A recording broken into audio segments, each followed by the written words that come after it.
Trump reassuring Americans on lowering gas prices and not putting boots on the ground as strikes continue in Iran, and allies now signaling willingness to help secure the Strait of Hormuz.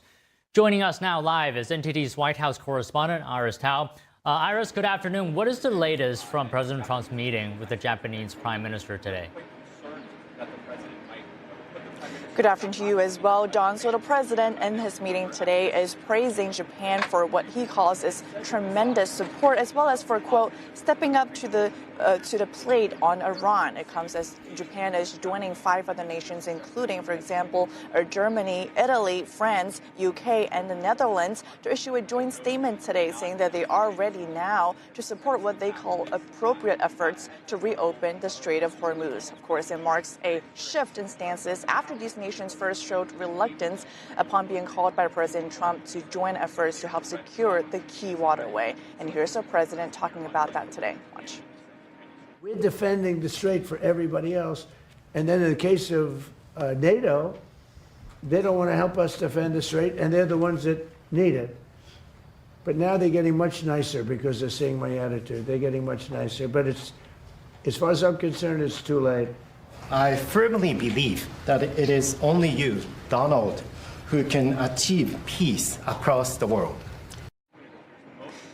I mean, well, as oil prices surge, President Trump said also deterring attacks against energy facilities across the Middle East.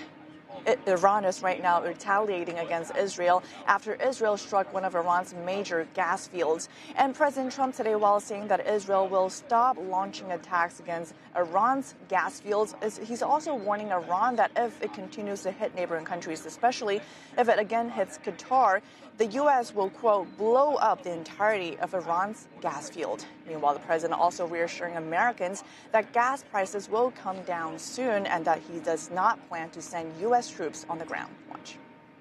That there was a chance it could be much worse. It's not bad, and it's going to be over with pretty soon. No, I'm not putting troops anywhere. If I were, I certainly wouldn't tell you, but I'm not putting troops, and we will do whatever is necessary to keep the price. And in another development, both the president and the Treasury Secretary, Scott Bessent, today during a meeting revealing that there are, quote, a lot of military defections inside Iran, also suggesting that that could be the way that the regime eventually goes down. Watch. So we are seeing the defections at all levels as they're starting to sense what's going on with the regime.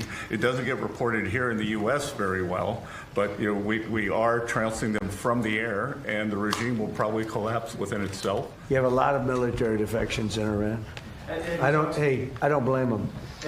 And meanwhile, the president and the Japanese prime minister will have dinner tonight here at the White House, so we do expect to hear from them once again. Don. Iris, thank you. The Trump administration's intel leaders are sharing what they